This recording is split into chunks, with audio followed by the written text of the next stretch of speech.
Cooperation with countries like Pakistan, which we're already partnering with in this fight against terrorism. کہ پاکستان کا پورا focus صرف یہ ہے کہ بھارت پاکستان کو جنگ مسلط نہ کر سکے. غیر جانبدار بحث. کہ ریمنڈ ڈیوس کا واقعہ ہوا پاکستان کے اندر، کہاں تھی عدالتیں، کہاں تھی آزاد ہے کہ ہماری عدالتیں، کیا یہ عدالتوں کا فیصلہ تھا؟ پاکستان میں دیکھیں ایک تو کلچر ہے سائلنس کا، اور خاص طور پہ جہاں پہ سیکشول ابیوز یا کوئی بھی چیز اس موضوع سے جس کا تعلق ہو. Independence avenue, Washington D C سے محمد عاطف کے ساتھ.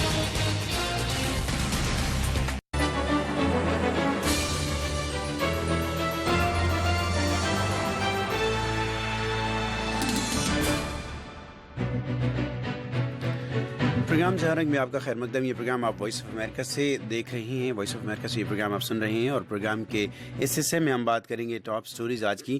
خاص طور پہ اس میں ہم جائزہ لیں گے امریکہ کی ایک کانگریشنل رپورٹ جس میں یہ کہا گیا ہے کہ پاکستان کے اندر عدم استحکام وہ نیوکلیئر سیکیورٹی کے لیے اس کے خاص طور پہ امپیکٹ ہیں.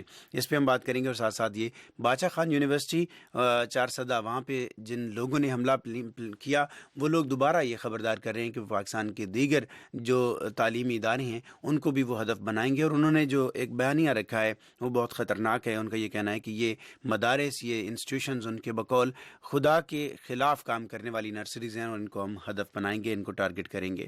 اور ساتھ ساتھ ایک خبر یہ ہے کہ امریکہ نے اپنے ٹروپس کو، اپنی فوجوں کو یہ حکم دیا ہے کہ وہ افغانستان ایریا کے اندر، بارڈرز کے اندر جو داعش یا اسلامک اسٹیٹ ہے اس کے ٹھکانے ان کو وہ اسٹرائک کرنا شروع کر دیں. یہ ہم انالیسز لیں گے. ہمارے ساتھ ہیں اس پہ بات کرنے کے لیے ڈاکٹر فاروق اسنا صاحب، ممتاز اسٹریٹجک اینالسٹ ہیں. ہمیں جوائن کیا ہے سنگین شاہ صاحب نے، research institute for social sciences London کے ساتھ وابستہ ہیں، وزیرستان سے براہ راست اس وقت ہمارے ساتھ ہیں. وزیرستان میں سے وہ ریسرچ کر رہی ہیں اپنے ٹاپک سے متعلق. دونوں مہمانوں کا بہت شکریہ اور خیر مقدم. ڈاکٹر فاروق اسنا صاحب، آپ سے شروع کرتے ہیں پہلے کانگریشنل رپورٹ پہ، چونکہ ٹاپکس اتنے اور وقت کی باعث ذرا ہم کوئکلی اس کو ریپ اپ کرتے چلیں گے. کانگریس کی یہ رپورٹ ہے، آپ کو پتہ ہے کہ پہلے بھی امریکہ پاکستان کے جو نیوکلیئر آرسنل ہیں ان کی تعداد، ان کے والیوم، اس کے ریفرنس میں بڑی خبریں آئیں. ابھی یہ کہا گیا ہے کہ بھارت کے 130 کے مقابلے میں پاکستان کے پاس 110 ہیں، اور پاکستان کے اپنے تحفظات ہیں کہ وہ اپنے آپ کو پروٹیکٹ کرنا چاہتا ہے، محفوظ کرنا چاہتا ہے بھارت کے خلاف، اس کے کسی بھی ممکنہ ایگریشن کے خلاف. اس لیے تو یہ ایک ریس کا بھی کانسیپٹ ہے، لیکن ساتھ ساتھ یہ کہ جو عدم استحکام اگر ہوگا تو اس سے جو نیوکلیئر سیکیورٹی ہے پوری دنیا کی، ریجن کی خاص طور پہ، اس پہ اثر پڑ سکتا ہے. اس رپورٹ پہ آپ اپنا انالیسز، اپنا تجزیہ دیجیے گا. جی، کافی دیر سے امریکن خاص طور پہ اس چیز سے دکھے کہ پاکستان میں اگر انسٹیبلٹی ہوتی ہے جی، اور یہاں پہ جو ملیٹنٹ گروپس ہیں ان کا اثر بڑھتا ہے، تو یہ عین ممکن ہے کہ پاکستان کے جو نیوکلیئر ایسٹس ہیں وہاں تک ان کی پہنچ ہو اور وہاں بھی وہ اس کو لے سکیں. لیکن حالات نے یہ ثابت کیا کہ پاکستان کا control and command system food proof ہے اور وہ بہت ہی مضبوط ہے، اور اس میں ناممکن ہے کہ جو ٹیررسٹ گروپس ہیں جو بام کو، جو نیوکلیئر جو فیسلٹیز ہیں وہاں تک پہنچ سکے. اس سے بات یہ ہے کہ نیوکلیئر بام کو ایک جگہ نہیں پڑا ہوا کہ اس کو اٹھا لیا جائے اور اٹھا کے اس کو چلا دیا جائے. یہ تو بہت کمپلیکیٹڈ سائنسی آلہ ہے، اور خاص طور پر پاکستان کے کیس میں یہ اوپن سیکرٹ بھی ہے کہ پاکستان نے کافی پھیلاؤ کیا ہوا ہے اور اس کو جوڑنا پڑتا ہے ان کی اعضاء کو. لیکن ڈاکٹر صاحب اس کا جو وہ دوسری طرف کا جو نقطۂ نظر ہے وہ یہ بھی کہتے ہیں کہ اگر ریاستی اداروں پہ وہ قابض ہو جاتے ہیں یا کنٹرول ان کے آ جاتا ہے تو آٹومیٹکلی وہ لوگ بھی ان کے کنٹرول میں ہیں جو اس کو اسمبل کر سکتے ہیں، جو اس کو جوڑ سکتے ہیں، یا اس کو کہیں نہ کہیں کسی نہ کسی سطح پہ اس کا استعمال کر سکتے ہیں. تو بنیادی طور پہ خطرات تو یہ ہیں. سنگین شاہ صاحب، آپ ذرا بتائیے گا، یہ بھی ڈاکٹر صاحب اس ریفرنس میں درست کہہ رہے ہیں کہ بڑی کنٹراڈکٹنگ رپورٹس آتی ہیں. ایک دن ہمیں امریکہ کے یا مغرب کے بہت سارے ادارے یہ بتاتے ہیں کہ پاکستان کا جو سیکیورٹی جو جوہری پروگرام ہے وہ بہت سیکیور ہے، اور اگلے دن ہمیں کوئی اور رپورٹ آتی ہے وہ کنٹراڈکٹ کرتی ہے، وہ کہتے ہیں کہ تھوڑا زیادہ اس کو مزید بہتر بنانے کی ضرورت ہے یا زیادہ وہ خطرناک ہو سکتی ہے. آپ نے اس کا انالیسز یا اس کا تجزیہ کیسے کیا ہے؟ آپ کے سوال کا جواب آپ کے سوال میں ہی پنہا ہے. آپ کہہ رہے ہیں کہ کبھی ایک رپورٹ آتی ہے تو کبھی دوسری رپورٹ آتی ہے، دونوں کی آراء مختلف ہوتی ہیں. اس کی صحیح. بنیادی وجوہات یہ ہیں کہ مختلف قسم کی لابیز جو ہیں وہ کام کر رہی ہیں. مختلف قسم کی لابیز کی اپنے الگ آبجیکٹیوز ہیں، اور جب ایک لابی کی ذرا سی لابینگ تیز ہو جاتی ہے تو وہ اپنے جو اس کے ساتھ منسلک سینیٹرز ہوتے ہیں اور کانگریس مین ہوتے ہیں ان کو کہتے ہیں کہ کوئی آپ ایسی کوئی بات اٹھائیں کہ اس وقت کوئی ایسی کوئی آرمز ڈیل ہونے والی ہے یا کوئی اور ایسا کام ہونے والا ہے جو کہ شاید انڈیا کے حق میں نہیں جا رہا ہوتا، تو اپنی لابیز کو متحرک کر دیتے ہیں اور ان سے وہ ذریعے کوئی ایک ایسی رپورٹ شائع کر دیتے ہیں کہ اس آرم ڈیلز کے اوپر نیگیٹو اثر پڑے.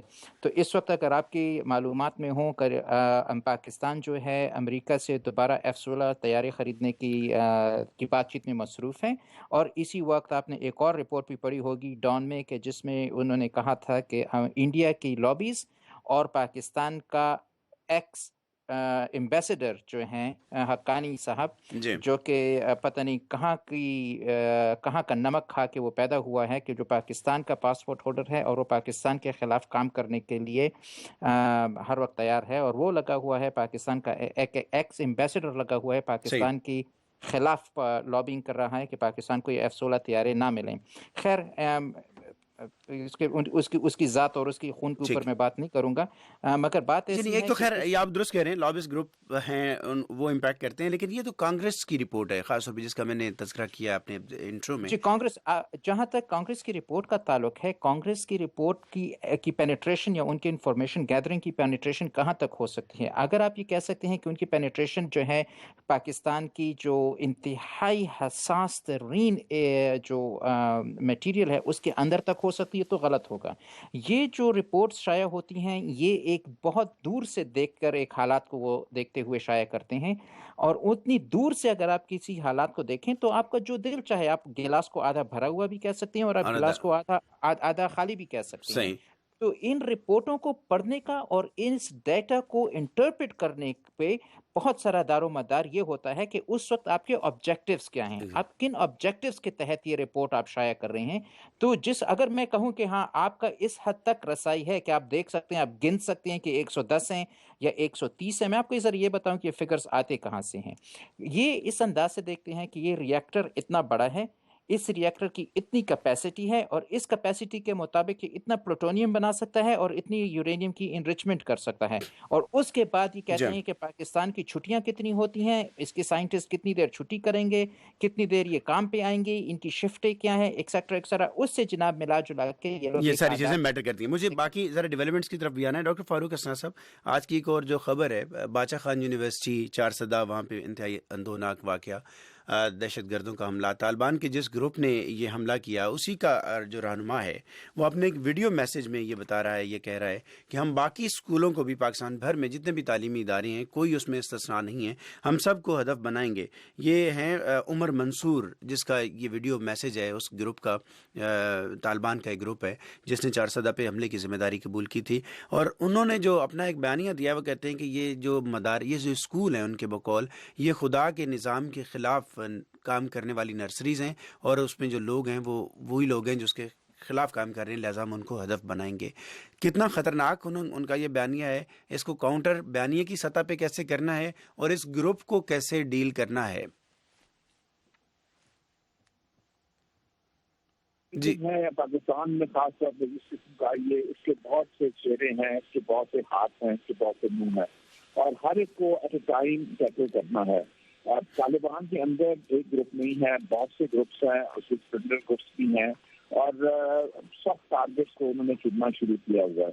جہاں تک مذہب کی بات ہے کہ یہ تو اب کافی دیر ہو گئی ہے، یہ معاملہ ختم ہو گیا ہے. اب تو یہ بالکل ایکسیپٹڈ چیز ہے کہ یہ کوئی مذہبی جدوجہد نہیں ہے، نہ ہی یہ انسرجنسی ہے. یہ سیدھی جو ہے وہ انارکی ہے. یہ انارکسٹ ہے اور انارکسٹ ہیں، جو ان کو سخت ٹارگیٹ ملتا ہے، جو کو بے گناہ ملتا ہے اس کو مار رہے ہیں. اب اس میں بات یہ ہے کہ سب سے پہلے تو افغانستان اس میں جڑا ہوا ہے، افغانستان سے وہ آپریٹ کر رہے ہیں. پاکستان کی بھی اشارے ہوئے ہیں, پاکستان کے آفیسر نے بھی اشارہ کیا ہے کہ یہ افغانستان سے جو سمز ہیں فون کی, وہاں سے ان کو ڈائریکشن مل رہی تھی. تو اس لیے یہ صرف پاکستان کا مسئلہ نہیں ہے, یہ افغانستان کے ساتھ بھی جڑا. دوسرا یہ ہے کہ اس قسم کے واقعات کو روکنے کے لیے جلد سے ہی اس چیز کو ختم کرنا ہوگا. یعنی کہ جو اوریجینیٹرز ہیں ان کے گھروں میں جا کے ان کو اٹیک کرنا ہوگا اور ان کو وہاں پہ ختم کرنا ہوگا. فیسیلیٹیٹرز ان کے جو ہیں, جو فائنینشیل ٹریل ہے, اس کو سارا دیکھنا ہوگا. اس لیے کہ وہ کسی ایک آدمی یا 4 آدمی صرف چاہیے, اور وہ بھی ان جیسے ہی ہوتے ہیں جیسے کہ لوگ عام لوگ ہیں, ان میں گھل مل جاتے ہیں اور پھر وہ کوئی کارروائی کر دیتے ہیں. ہر بلڈنگ کی, ہر اسکول کی حفاظت نہیں ہو سکتی, لیکن حفاظت وہ ہو سکتی ہے کہ انٹیلیجنس بہت اچھی ہو, افغانستان کے ذہنوں کے ساتھ کوآرڈینیشن ہو, کہ جو پوری کوشش ہو رہی ہے وہ کسی حد تک کامیابی بھی اس میں ہو رہی ہے, اور پھر ان کے اڈوں پہ جا کے ان کے جو اوریجن ان کے جو لیڈرز ہیں ان پہ اٹیک کیا جائے, ان کو ختم کیا جائے, کیونکہ وہ بات چیت سے نہیں مانیں گے. بات چیت کا معاملہ تو اب ختم ہو چکا ہے ان لوگوں سے, ان کو صرف اب ختم ایلیمینیٹ ہی کرنا ہے. نہیں, خاص طور پہ جو انہوں نے تصور دیا ہے وہ یقیناً اس کے بعد تو بات چیت کا کوئی امکان رہتا بھی نہیں, گنجائش بھی نہیں رہتی ہے. سنگین شاہ صاحب, آپ کا انالیسز کیا لگتا ہے کہ کیا ہم یہ سمجھ سکتے ہیں کہ سرکاری اداروں کو خاص طور پہ وہ سافٹ ٹارگیٹ سمجھتے ہوئے ہدف بنائیں گے, یا ان کے خیال میں اس کی بھی کوئی تخصیص ہے کہ سرکاری ادارے یا سرکاری اسکول اس طرح سے کام کریں, یا خاص طور پہ جیسے باچا خان یونیورسٹی کو ٹارگیٹ کیا گیا تو باچا خان ان کی ایک اپنی اپروچ, ایک اپنی فلاسفی بھی ہے. کیا یہ محض کسی نظریات پہ, اسکول سسٹم کے نظریات کی بات کر رہا ہوں, اس کو وہ ٹارگیٹ کرنا چاہتے ہیں, یا آپ کے خیال میں کوئی بھی اس میں تخصیص نہیں ہے, اس میں اے لیول او لیول پڑھانے والے پرائیویٹ ہائی پروفائل اسکول بھی ہو سکتے ہیں؟ آپ میرے اس سوال کے جواب دینے کو ٹائم کتنا دیں گے؟ میں چونکہ اور بھی دوسرا بھی اس میں سیگمنٹ ہے, تو آپ جتنا اس کو کوئکلی سم اپ کر سکیں. مجھے آپ ٹائم دے دیں, میں اس کے مطابق سم اپ کر دوں گا. ٹائم بتا دیں کتنا ٹائم دیں گے آپ اس کو 1.5 سے 2 منٹ میں سم اپ کر سکتے ہیں. 2 منٹ میں. اچھا جناب, جہاں تک بات ہے اٹیک کی, تو ان کا مقصد اسکول پہ اٹیک, جو اٹیک بھی کر رہے ہیں اس کا ایک کامن ڈینامینیٹر ہوتا ہے, اور وہ کامن ڈینامینیٹر یہ ہے کہ اپنے آپ کو خبروں میں, اخباروں میں, شہ سرخیوں میں زندہ رکھنا. جب کسی کی تنظیم شہ سرخیوں میں اور اخباروں میں اور اس کی کارروائی جو کرنے کی کیپیسٹی ہے اس کا چرچا ہونا بند ہو جائے, تو وہ تنظیم مردہ تصور کر دی جاتی ہے, چاہے اس کے کتنے ہی پیروکار موجود ہوں. صحیح ہے. اگر کوئی پولیٹیکل پارٹی الیکشن نہیں جیت سکتی, تو چاہے اس کی جتنی بھی بڑی کیپیسٹی موجود ہو, پولیٹیکلی وہ پارٹی ڈیڈ ہے. صحیح ہے. اسی طرح ایک ٹیررسٹ کا جب تک وہ ٹیررزم نہ کر سکے اور اس کی خبروں میں نہ آ سکی کارروائیاں, تو وہ اس کے جتنے بھی پیروکار موجود ہوں, جتنے بھی اس کے ٹریننگ سینٹر ہوں, وہ سارے کے سارے وہ اس ٹیررزم گروپ کو آپ ایک طرح سے ختم سمجھیں. تو پہلی بات یہ ہے کہ انہوں نے باچا خان اسکول کے اوپر اٹیک کیوں کیا, کیونکہ وہ اپنے آپ کو خبروں میں ظاہر کرنا چاہتے تھے. جیسے کہ اگر آپ دیکھیں کہ جب IS نے اٹیک کیا فرانس پہ, اس کے ساتھ القاعدہ نے اٹیک کیا ایک افریقہ میں, کیونکہ القاعدہ کو یہ اندازہ ہو گیا تھا کہ IS خبروں ساری سرخیاں IS لے جائے گی اور اس کے لیے کچھ بچے گا نہیں. پہلا کامن ڈینامینیٹر یہ ہے کہ وہ اٹیک بغیر کسی, صرف اپنے آپ کو خبروں میں زندہ رکھنے کے لیے کرتے ہیں. دوسری بات, آئیڈیالوجی کی جو آپ نے بات کی, بالکل آپ کی بات درست ہے. وہ جب یہ سلیکشن کرتے ہیں, ٹارگیٹ سلیکشن, تو اس ٹارگیٹ سلیکشن کے لیے وہ کچھ نہ کچھ لیجیٹمیسی, کوئی نہ کوئی جواز و لازمن ڈھونڈیں گے. صرف یہ نہیں کہہ سکتے کہ یار ہم نے شہ سرخی چلانی تھی تو اس لیے ہم نے کوئی بندہ مار دیا. وہ کوئی نہ کوئی لیجیٹمیسی کا, ہمارے ہاں پشتو میں اس کو کہتے ہیں شلوار پہنانا, اس کو کوئی نہ کوئی شلوار وہ پہنا دیتے ہیں. تو ایک جو شلوار انہوں نے پہنائی ہے وہ یہی تھی کہ باچا خان یونیورسٹی تھی, باچا خان کی جو آئیڈیالوجی ہے, کمیونسٹ سوشلسٹ آئیڈیالوجی جو تھی, اس کے خلاف وہ کام کریں, وہ بھی ہیں. اب پہلا جو کیا آرمی پبلک اسکول میں جو تھا, وہ آرمی کے خلاف ان کا جو نیریٹو تھا, اس کے نتیجے میں ہوئی یہ جو ہے ایک سوچ اور نظریے کے خلاف ایک نیریٹو میں بات ہو رہی ہے. اچھا, دوسری بات اس سے یہ ہے کہ آیا یہ لوگ جو کہتے ہیں کہ اسکول اور یہ جو ہیں یہ اسلام کی دشمن ہے, اگر ان کی بات 90% غلط ہے تو کم از کم 10% درست بھی ہے, کیونکہ ہمارے بعض ایسے اسکول ہیں کہ جہاں سے کوئی ایسی ویڈیوز نکل آتی ہیں جہاں پہ کوئی پارٹی ہو رہی ہے اور کوئی ایسی چیزیں ہیں جو کہ ہمارا معاشرہ اور ہمارا مذہب اس کی اجازت نہیں دیتا, وہ نکل آتی ہیں. تو آپ یہ ان کی سوچ کو اگر آپ اپنی نظر میں رکھیں کہ جو مدرسے کے طلباء ہیں اور جو باقی دیگر ایسے لوگ ہیں, ان کو وہ کیسے دکھائی دیتا ہے, ان کی نظر سے اور ان کی سوچ کے مطابق اگر آپ دیکھیں تو ہاں بالکل یہ ہے کہ یہاں پہ وہ ان ذہنوں کو ظاہر پھر ایکسپلائٹ کر سکتے ہیں دونوں طرف سے. اب مجھے اگلے اس کی طرف جانا ہے وقت کی کمی کے سبب. ڈاکٹر فاروق اسنان صاحب, یہ بتائیے گا, امریکہ آرڈر کر رہا ہے اپنی خاص طور پہ بارڈر فورسز کو کہ افغانستان ریجن کے اندر اس بیلٹ میں جو اسلامک اسٹیٹ یا داعش اس کے جو ٹھکانے ہیں ان کو بھی وہ اسٹرائک کرے. تو اب کیا یہ اسٹیبلش سمجھا جائے کہ داعش یا اسلامک اسٹیٹ وہ اس خطے کے اندر باقاعدہ موجود ہے, اس حد تک موجود ہے کہ امریکہ جیسی فورس کو بھی نظر آ رہا ہے کہ اس کے خلاف ایکشن یا کارروائی کرنا ہوگی؟ اس میں سب سے بڑی بات تو یہ ہے کہ جو زمینی فوجیں ہیں یا وہ ممالک کے خلاف ایکشن دے رہے ہیں ان کو مدد کی ضرورت ہے اور فضائی مدد کی ضرورت ہے, کیونکہ اگر وہ اتنے مضبوط ہوتے تو پھر فضائی مدد کی ضرورت نہ ہوتی یا پھر فوج ایک ملک کی فوج ہوتی ہے اور وہ سب سے مضبوط ادارہ ہوتا ہے. لیکن وہاں پہ اس میں اتنی کمزوریاں ہیں کہ وہ جب تک ان کو بیرونی مدد نہیں ملے گی اس سے بغیر نہیں ہو سکتا. مسئلہ یہی ہے کہ جتنا علاقہ ان سے چھڑایا جائے اتنا ہی وہ کمزور ہوتے جائیں گے اور وہ کونے میں لگنا شروع ہو جائیں گے, اور صرف آئیڈیالوجی کے بیسس سے تو بات نہیں بنتی. اصل بات تو یہ ہے کہ انہوں نے علاقوں پہ قبضہ کیا ہوا ہے, زمین پہ قبضہ کیا ہوا ہے, اور اس کے ذریعے وہ اپنے آپ کو وسعت دیتے ہیں اور اپنے آپ کو زیادہ بڑھاتے ہیں. تو میرا اسٹریٹجی یہی ہے کہ گراؤنڈ فورسز جو ہیں, گراؤنڈ فورسز امریکن سے کسی صورت میں وہ تیار نہیں ہیں کہ وہ اپنی ٹرپس کو وہاں پہ بھیجیں گے یا اتنی چیز بھیجیں. تو ٹرپس تو لوکلی ہوں گے اور ان کے ساتھ کوآرڈینیشن کر کے ایئر اسٹرائک کی جائیں گی.